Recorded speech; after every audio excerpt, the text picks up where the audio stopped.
Most of you won't know me. I come from a different generation.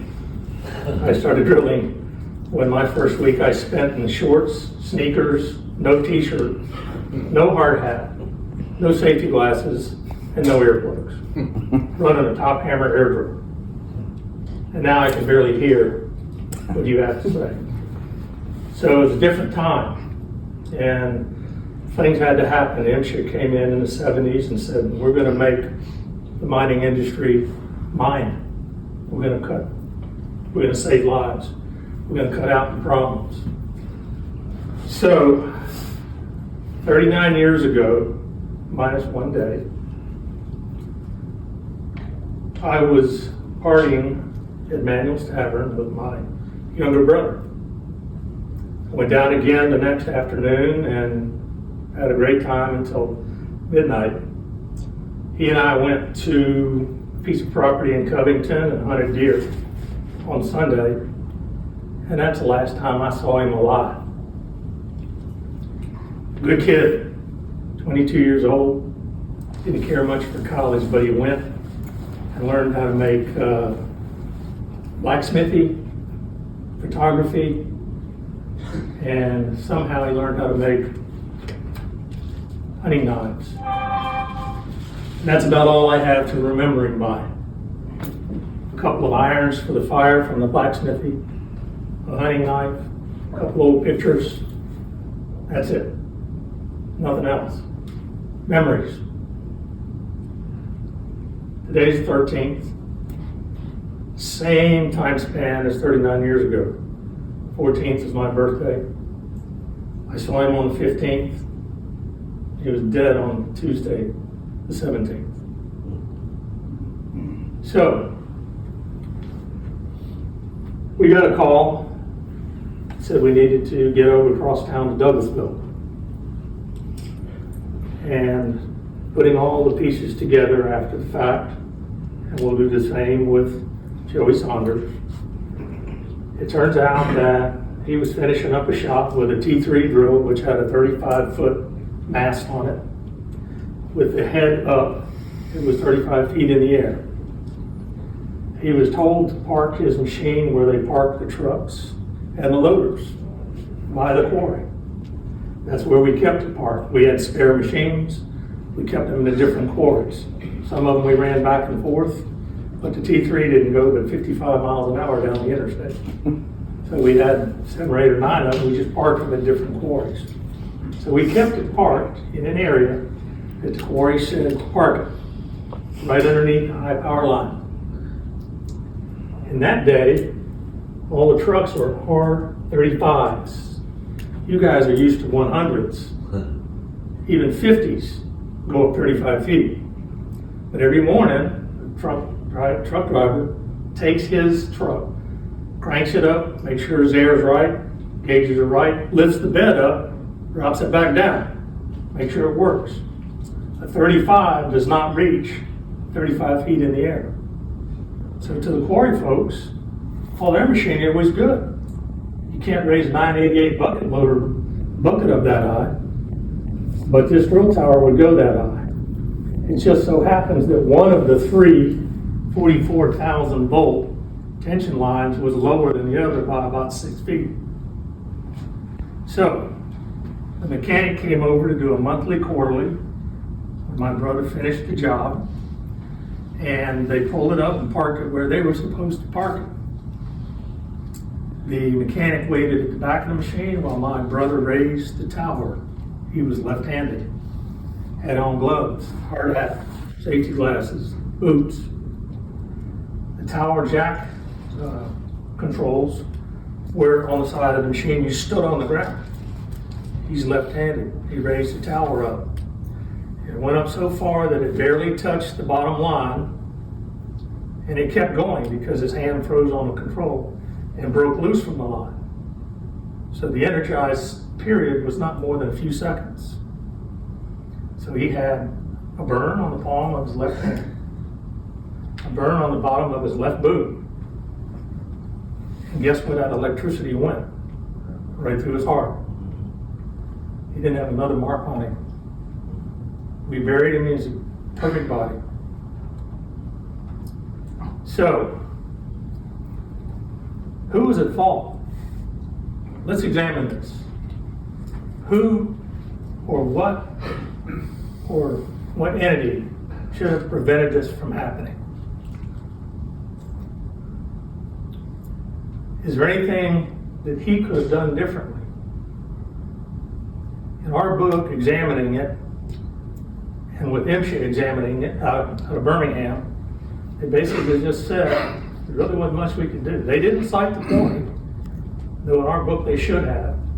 They fined us and kind of let it go because my father had to bury his son. So, that's a case where what will be, will be. I had a best friend lived in my neighborhood, worked for ETI, power company, Jimmy Nunnery. Jimmy was coming home from work, driving down Lake Capri Road, and lightning hit a large pine tree on Lake Capri Road. The pine tree fell, landed on his pickup truck, crushed him, not his son, and not his girlfriend, in the passenger seat. And Jimmy was kind of a funny guy, and at his funeral, we basically said, well, it was just his time to go, because nothing could have been changed at all in that particular circumstance. Driving down the road, a tree lands on you, the lightning hits, God's talking to him, I guess. So in the case of my brother, there was never really any fault established. He's still gone. It still hurts. So we kind of picked up our egos and our teeth and our bodies, and we put ourselves back together, and we designed a safety policies and procedures book. Prior to that time, we really just had a book that said you work 40 hours a week, you get paid overtime. But after that, you get 2 weeks off a year, that was it. So we designed, with my father and my sister and I, a safety policies and procedures book. Printed it out, gave it to everybody, had meetings about it. What to do, what not to do. 6 years later, we had the same thing happen again. This one pretty much did my father in.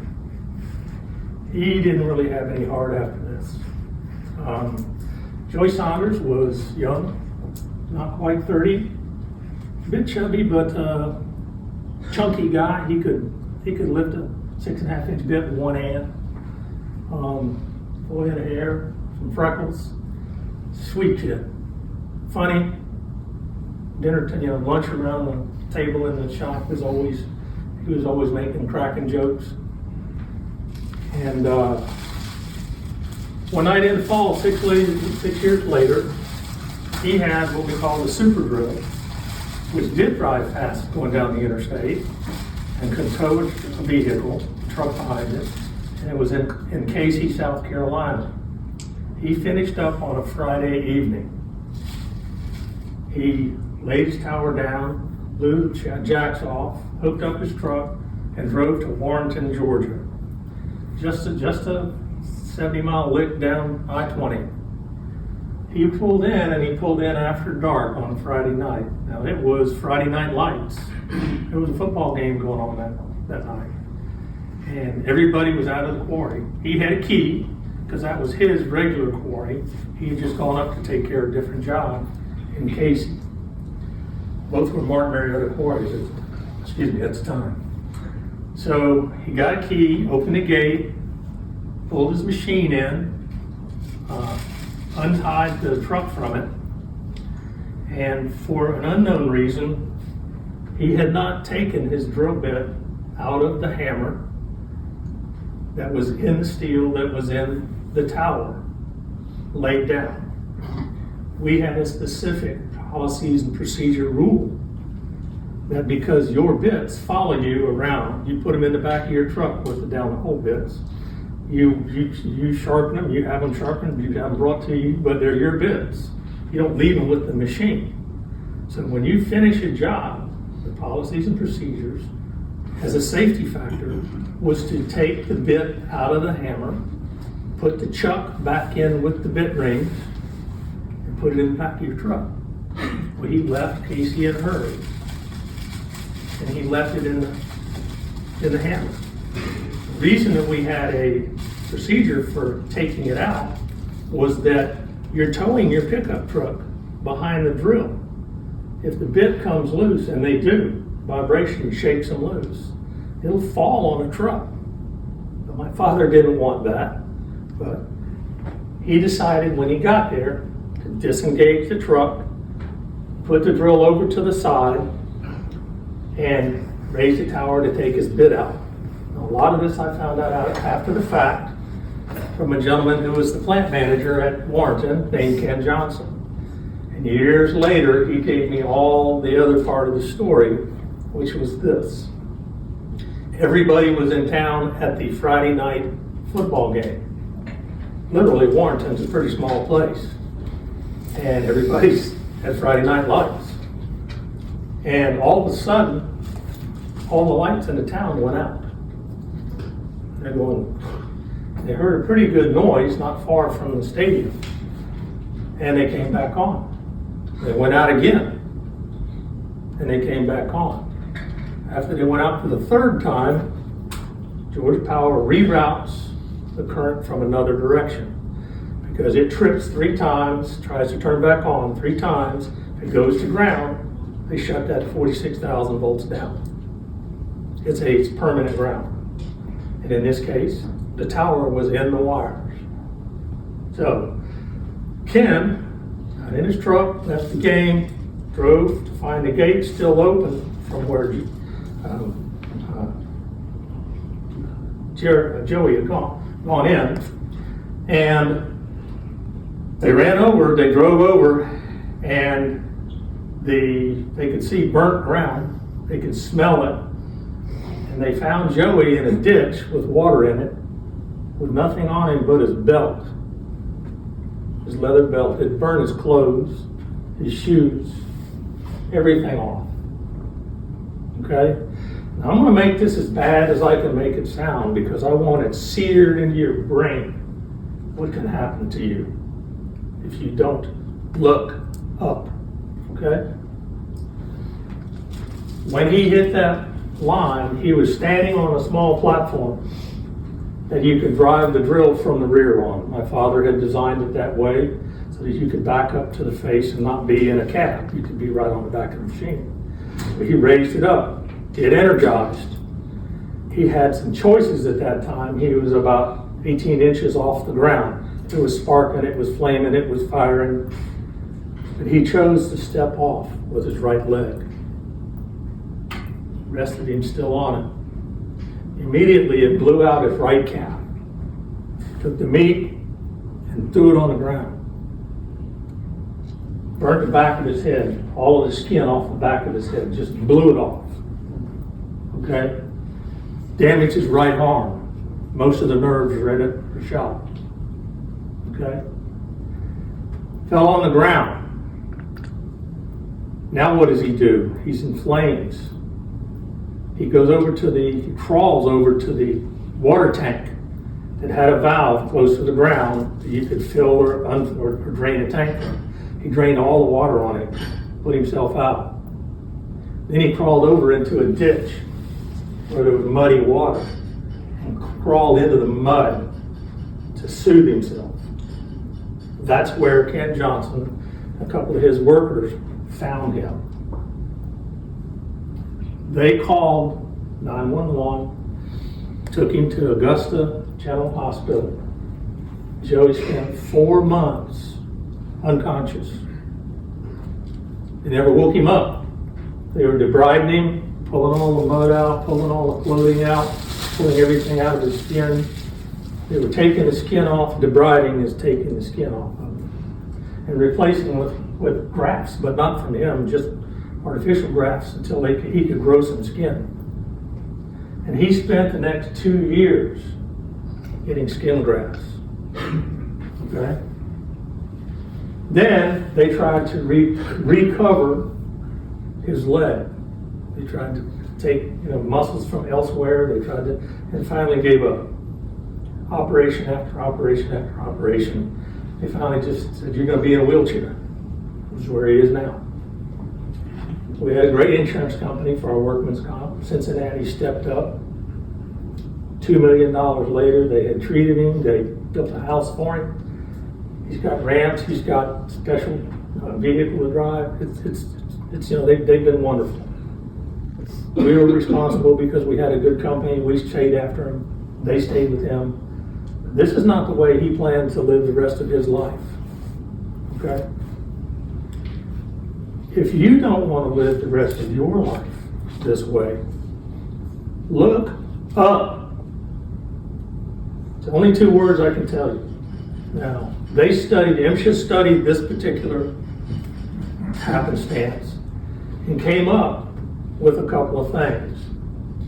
One was he should have followed procedure. He should have taken the bit out of the machine. It was there for him to do. The other was at night he should have pulled in and left everything. And the other was he should have been more aware of where the power lines were and how high they were in that quarry. Now, in your annual refresher, because I used to do them also, you go over the changes that have happened in your workplace site since the last time you had a meeting. In a quarry, that means is the road now on the left-hand side instead of the right-hand side, or vice versa? Or have they cleared a new area? Have they shot away a whole area that you used to drill off of since the last time you were in there? Where are you parking your equipment? Where are the transmission lines? Where are the local lines? I myself have pulled down a set of local hotlines at Stockbridge Quarry when they asked me to bring the drill up and drill lightning rod holes around the scale house. On a Saturday, I chose, because it would interfere with the rest of my week's drilling, I pulled up and sure enough pulled down the power pole that went to the scale house. Okay? So I'm going to tell you this. Every one of you in this room, if you haven't already had a near miss, you're going to have one. You're going to have a near miss with power, electricity, or lines in your future. I guarantee it. It's just part of what you do for work, where you go, what you might be doing, cleaning the leaves off your roof. But there's going to be one point in time where you're going to have a brush with being energized. Do you want to die? Do you want to end up like Joey? Do you want to have your family think of you like I have to think of my brother? Look up and look out. It's the only way you're going to keep this from happening. I can't impress upon you any more than this. If you don't, you're going to have a problem.